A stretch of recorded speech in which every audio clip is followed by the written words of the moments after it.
And so it creates this atmosphere of like, oh gosh, this could happen hypothetically, but like surely not. And then you fast forward to 2003 and you begin to see the disaster in the background. Nobody really knows what's going on. Hmm. Just crazy stuff. I felt like that was the most chilling part to me of like, holy crap, this is fiction, but could it be? It's a bit Right? of a harbinger of the future, right? It's a harbinger of the future of the show, but I think it goes to illustrate Yeah.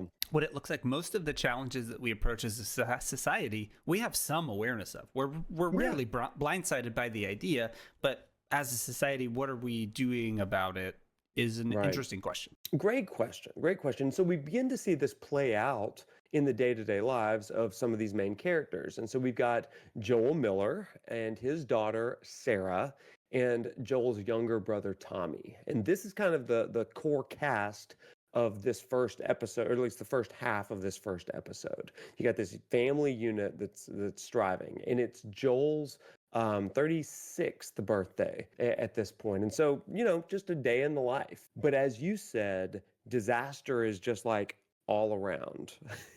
And they don't really notice it all at first, but then Right. slowly there's this realization, which felt so real back in 2020 during the actual pandemic that Oh, we yeah. were having. It was like, what's happening? Like, for me, it was a Thursday. I'm like Yeah. going through this normal day. Trips are being canceled. It was on the cusp of spring break. And it's like, well, maybe this is bigger than I thought. Like, Yeah, when they started canceling like professional basketball games, I think that's when was we the knew. the tipping point for me where I was like, well, that's crazy Yeah, because this stuff was happening in the background of my news feed, and like there yeah. was rumblings of like, hey, did you hear about these people getting sick and stuff? And then it's like the world shut down mere days later.